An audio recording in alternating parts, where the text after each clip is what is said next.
Alright folks, welcome to a Gears 5 benchmark video. This is with an RTX 3080, so with a Ryzen 9 5950X, and I wanted to post a little graph on the left hand side to show you how it handles all of the cores, the loads, how much RAM it's going to use, VRAM, the frame rate times, the core clocks, memory clocks. The RTX 3080 I'm using is a Zotac Trinity OC. It's basically like the Founders Edition of the 3080. Everything's absolutely stock, CPU's stock. The RAM is just the XMP 3600 CL16. Yeah, CPU, GPU, all absolutely stock. It's on an air cooler, an Octua DH15, not a massive, 420, 360mm AIO. It's just on a standard cooler. It's in a P500A with decent airflow. The first test we're going to do is 1440p on low settings. This is for if you're an esports player. Now, do bear in mind, I have tested this before with Shadowplay and without. I'm using Shadowplay to record, and that is going to take about 5 frames average off performance from when I ran it all max. The difference between max and Shadowplay and max and no Shadowplay was about 5 FPS. So there's a little bit of performance lost because I am recording on the graphics card, but that's how I have to do it. This isn't like a mega professional benchmark. It's to give you guys at home a rough idea of the kind of level of performance you can expect. Obviously, run-to-run variance matters. Silicon quality can vary, but you should have a rough idea of how your game's going to perform at home. So the current settings I'm on, I've turned off G-Sync and I've turned off my frame rate cap, which I normally have on, so we can give you the max FPS. And the video settings we've got are basically everything is performance or low. So if you want to run this card for some reason with the max frame rate you can possibly get, everything is on low and it's 1440p. Yes, you could go to 1080p, sorry, but that seems a bit unrealistic. But if we run the benchmark, I'm going to run the benchmark on low, then run the benchmark on absolute maxed out, and then play a game, and you'll just get to see the average performance. So obviously this is everything on low. Previously I used a GTX 970 and an i7 4790K, and when I would play on 1080p low, I would get about 90 FPS whilst streaming. It would take maybe a few frames off, but it felt pretty much the same. There'd be large stutters, it wouldn't feel fantastic. All in all, it's an okay 1080p card if you want to stick it on medium, but for super high frame rates it's not really there. And we've upgraded, and I wanted to test the performance of a game that I play a lot of. So on the left hand side you'll be seeing the frame rate times, the amount of load it's using. It's currently using 65% of the graphics card. It's only using 14% of my processor, and we're coming to the conclusion of the benchmark. But I just wanted to post this video, if there's any games you want me to see, then yeah. So the average CPU frame rate is 414. The average minimum frame rate is 166. The average GPU frame rate is 237. So if you wanted to play this on a 240Hz esports monitor, you would get 240 frames basically, because Shadowplay does take off 4 or 5 frames, and your minimum frame rate is never dropping below 165Hz. So the power of the card is pretty mental, and it's a completely smooth experience. You can see that the frame rate times were hovering. I think they were around the 5 milliseconds. Didn't even bounce. So it's very, very strong. And now if we go into the max settings you can expect, we can go ahead and do that. So I actually discovered when doing this benchmark that there's even higher than Ultra. So I installed the Ultra textures and I put everything on Ultra, but with the new Gears 5 update, I believe to the Xbox Series X, there is now insane on some of the options. So seeing this game in 1440p with everything maxed out, you can see here it's saying it might even degrade my performance. So I normally have this on 5. But yeah, seeing the game from playing in 1080p low, which is what I used to play in, to playing in 1440p with everything maxed out is staggering. The game, it looks phenomenal.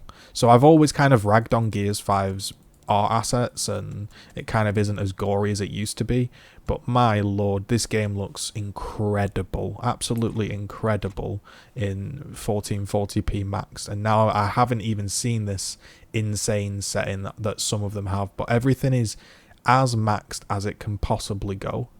And we're going to run that same benchmark again, and then we're going to play a game with super maxed out settings. Again, these are unrealistic. I personally would not play on absolutely mega maxed out settings. I'd probably run all the textures and everything on ultra, but I probably wouldn't run 16 times filtering and insane ambient occlusion. But here we are, everything is maxed out now, and man, the game, like, it just looks incredible. I can't wait to experience some other games and go back and play games that I've had to play on low and it's been stuttery mess, and go back and play this. Now you can see we're not at 60% GPU load, we're now at 99%. Some of the CPU cores obviously aren't fully being utilised. You know, it's not a game built for 16 core 32 thread, but it's nice to have that headroom. Obviously it's overkill, you know, but it's just to remove bottlenecks. The temperature hasn't ever gone above 70 since I've played. It doesn't have the highest boost clock of all time, but it is effectively a Founders Edition, pretty much. But again, this is to give you, it's not the perfect example, because you know, you do lose some performance with running some programs in the background and recording on your graphics card, but look at that. The average minimum frame rate is 100 frames, and my average GPU frame rate is 130.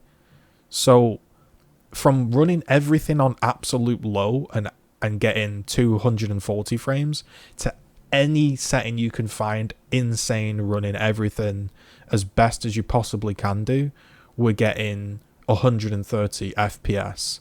And yes, animation quality is still on performance, but honestly, it literally makes no difference. I've tested it.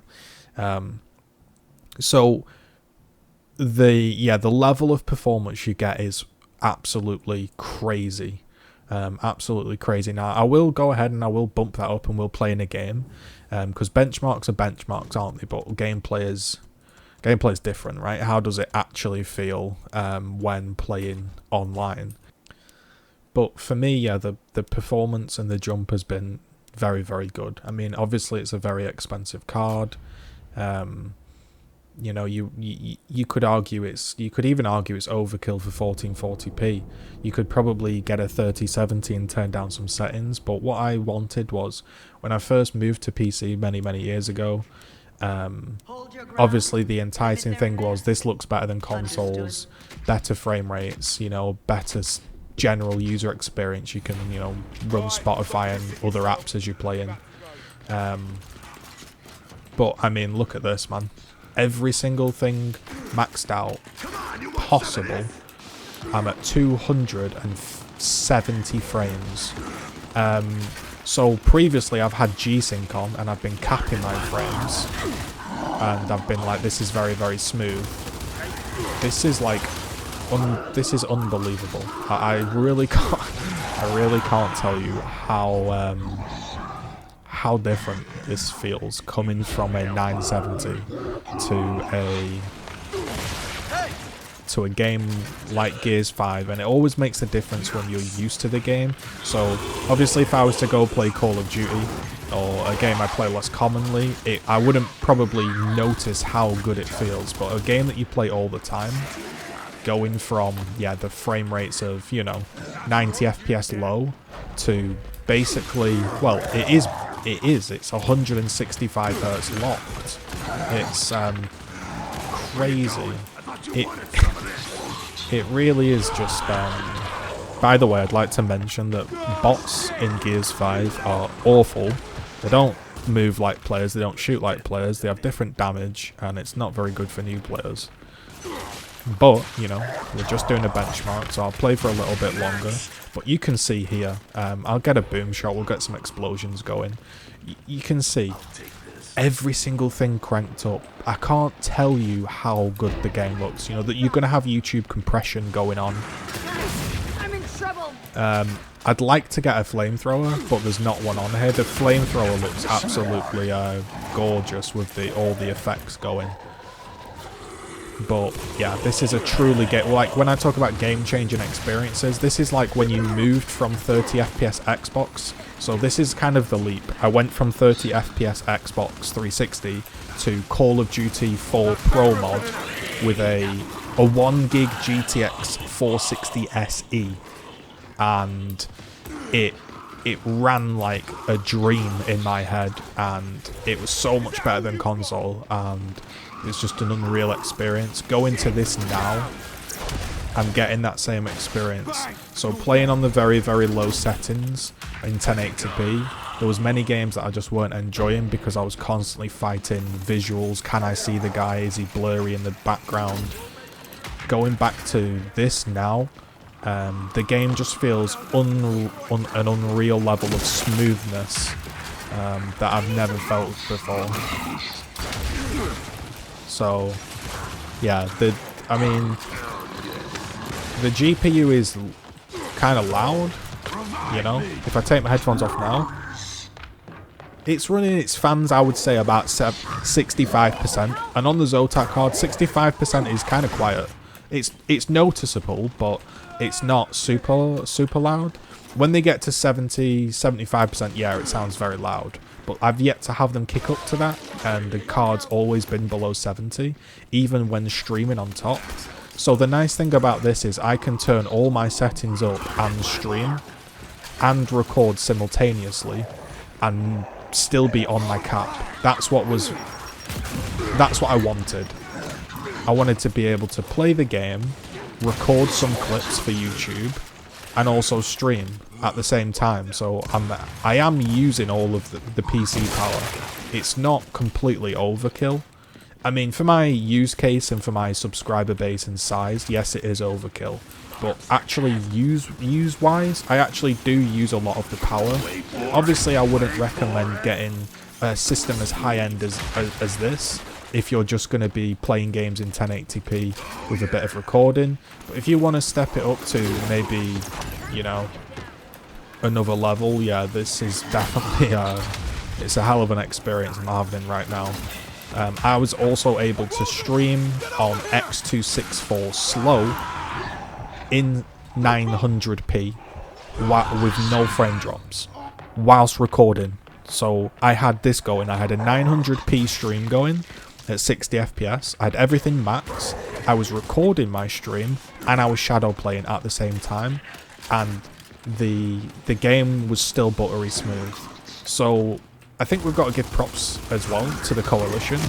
I know I like to bash on the Coalition's balance design choices for a laugh, but it actually, I got Spider-Man, it actually is a really, really brilliant PC port. There are a few issues that people say with crashes. I've never had a crash on this game, touch wood. But the actual optimization, I know it's a console game, but you know, they've upgraded it for the Xbox Series X as well with the new textures. Yeah, the work they've put in, it's a brilliant looking game. I whiffed my shot there, that was poor. But that's kind of the experience you're going to be having from Gears 5, really. If you buy a 3080, you're pretty much, well, you are maxing everything out, and you're hitting your monitor's frame rate. I mean, you could argue as well, you could run this max setting and have a 300 hertz monitor. You can see now I'm at 200, 250, 220, 230, 240, like, you could have a 240 hertz 1440p monitor and it not even be overkill if this was your main game.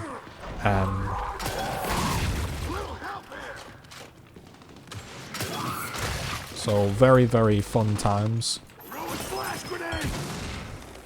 There's no drops, you know. It's very, some games there are a couple maps on Gears 5. I will say River. So River recently came back into the game.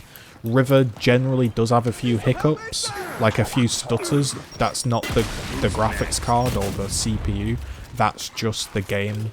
But generally a very, very good PC port. And I wish more companies would make the game run as fluid as this, you know. I hark back to the Daisy days when Daisy would have 1 FPS in Novia somewhere. But yeah, that was the benchmark. Hopefully this helps. Maybe it makes your mind up. Maybe you think it's overkill. Maybe it's exactly what you need. I know the GPUs are hard to get right now and there's very little stock. But I just wanted to showcase, if you do see one in stock, maybe in a few weeks time or a few months time, whenever it is, and you're like, I see it in stock, do I really want it? This gives you an idea of the level of performance. If there's any other games you want to see me benchmark and you're interested in, I can do some videos like this as I get rifled down. Always fun. But yeah, that's kind of the benchmark. Hopefully this helps you make your mind up. If you did, leave a like and a comment. If you want to go a step further and support the channel, you can hit that join button. If you are a YouTube Premium member, you actually get 1 month YouTube Premium free, and then you can use that free membership on me. That would be very kind. I'd appreciate that. Or you can Twitch Prime. I stream on Twitch regularly at twitch.tv/GGZII. Or you can just leave a like and a comment. A like and a comment really helps that stinky YouTube algorithm that we're all buried to. You all have to comment and like or it just doesn't work. Your videos don't get promoted. But yeah, very, very enjoyable experience. Hopefully that helps make your mind up or you enjoyed the video. Peace.